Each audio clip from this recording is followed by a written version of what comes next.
व्रती श्रावक बने बिना नहीं मिलेगी सांसारिक बंधनों से मुक्ति। दर्शन प्रभाजी मरासा। जीवन में रखे द्रव्य मर्यादा, मांगलिक हमारे धर्म का आधार। चेतना श्रीजी मरासा। सब छोड़ देंगे हाथ तब भी धर्म देंगा आपका साथ। समीक्षा प्रभाजी मरासा। गोड़ादरा स्थित महावीर भवन में साध्वी इंदु प्रभाजी मरासा के सानिध्य में चातुर्मासिक प्रवचन। सूरत, 4 अगस्त। हमें दुर्लभ मनुष्य भव मिला है और हम व्रती श्रावक नहीं बन पाएंगे तो सांसारिक बंधनों से कभी मुक्त नहीं हो पाएंगे और जन्म जन्मांतर का दौर चलता रहेगा। व्रती श्रावक बनने पर सांसारिक मोह माया से मुक्त होने का रास्ता खुल जाएगा। हमारे विचारों से ही हमारे भाव बनते हैं और जैसे भाव होते हैं वैसे ही विचार भी हो जाते हैं।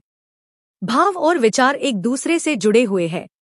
ये विचार रोचक व्याख्यानी प्रबुद्ध चिंतिका डॉक्टर दर्शन प्रभाजी मरासा ने मरुधरा मणि महासाध्वी जैनमती जी मरासा की सुशिष्या सलमना जिनशासन प्रभाविका वात्सल्य मूर्ति इंदु प्रभाजी मरासा के सानिध्य में रविवार को श्री वर्धमान स्थानकवासी जैन श्रावक संघ गोड़ादरा के तत्वावधान में महावीर भवन में चातुर्मासिक प्रवचन के दौरान व्यक्त किए।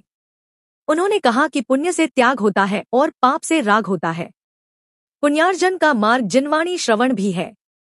इसलिए चातुर्मास में प्रतिदिन जिनवाणी सुनने के लिए स्थानक अवश्य आना चाहिए।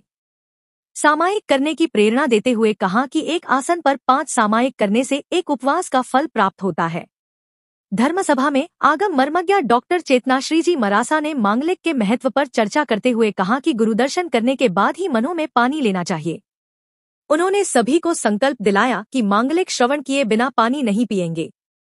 उन्होंने कहा कि 14 नियम में से पहला नियम द्रव्य की मर्यादा है। चारों शरण सर्व मंगल है।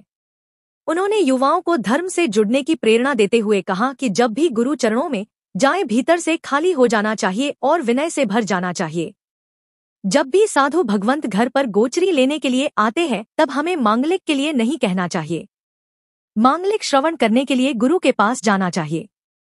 तत्वचिंतिका आगमर्सिका डॉक्टर समीक्षा प्रभाजी मरासा ने सुखविपाक सूत्र का वाचन करते हुए कहा कि कोई हमारा साथ दे या न दे पर धर्म हमेशा हमारा साथ देगा, इसलिए कभी धर्म का साथ नहीं छोड़ना।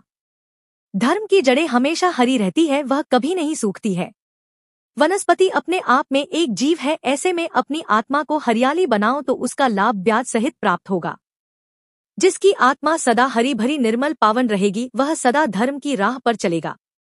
उन्होंने श्रावक के 12 व्रत में से तीसरे व्रत अचौर्य व्रत के बारे में समझाते हुए कहा कि भगवान की शरण में धर्मात्मा ही बैठ सकता है। मन तो हमारा अनादिकाल से पापों में रचापसा है, इसीलिए हम जन्म मरण के बंधन से मुक्त नहीं हो पा रहे हैं। भावना पावन हो तो तिर्यंज जीव भी श्रावक बन सकता है। पावापुरी में गायों को भी रात्रि भोजन का त्याग कराया जाता है। पूज्य इंदु प्रभाजी मसा ने श्रावक श्राविकाओं को श्रावक के तीसरे व्रत का प्रत्याख्यान कराया। विद्याभिलाषी हिरल प्रभाजी मसा ने भजन की प्रस्तुति देते हुए सभी को जिनवाणी सुनने के लिए स्थानक आने की प्रेरणा दी। धर्मसभा में सेवाभावी दीप्ति प्रभाजी मरासा का भी सानिध्य रहा। तपस्या की गंगा प्रवाहित 2 श्राविकाओं ने लिए 11 से 11 उपवास के प्रत्याख्यान। पूज्य इंदु प्रभाजी मरासा आदि ठाणा के सानिध्य में चातुर्मास में धर्म ध्यान, साधना, आराधना व तप त्याग की गंगा निरंतर प्रवाहित हो रही है। 2 श्राविकाओं शिमला सांखला व नविता ढाबरिया ने रविवार को अनुमोदना के जयकारों हर्ष जय जय की गूंज के बीच 11 से 11 उपवास के प्रत्याख्यान ग्रहण किए। बच्चों के लिए 15 दिवसीय चंद्रकला द्रव्य मर्यादा तप आराधना के तहत रविवार को 11 द्रव्य उपरांत त्याग रहा। कई श्रावक श्राविकाओं ने तेला, बेला, उपवास, आयम्बिल, एकासन आदि तप के भी प्रत्याख्यान लिए। बहनों की पचरंगी भी चल रही है।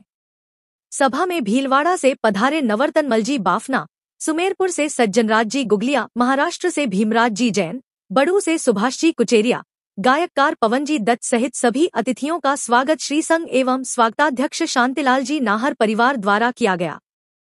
प्रवचन के बाद प्रभावना के लाभार्थी शांतिलाल जी गौतम चंद जी ढाबरिया परिवार रहा। 1 माह नवकार महामंत्र जाप की प्रभावना का लाभ सुभाष जी कुचेरिया परिवार, बड़ू वाले द्वारा लिया गया है। लाभार्थी परिवारों को गोड़ादरा श्री संघ की ओर से साधुवाद एवं धन्यवाद दिया गया। संचालन श्री संघ के अध्यक्ष शांतिलाल जी नाहर एवं उपाध्यक्ष राकेश जी गन्ना ने किया। चातुर्मास में प्रतिदिन सुबह 8:45 से 10 बजे तक प्रवचन एवं दोपहर 2 से 3 बजे तक नवकार महामंत्र का जाप हो रहे हैं। प्रतिदिन दोपहर 3 से शाम 5 बजे तक धर्म चर्चा का समय तय है। हर रविवार सुबह 7 से 8 बजे तक युवाओं के लिए एवं हर शनिवार रात 8 से 9 बजे तक बालिकाओं के लिए क्लास हो रही है।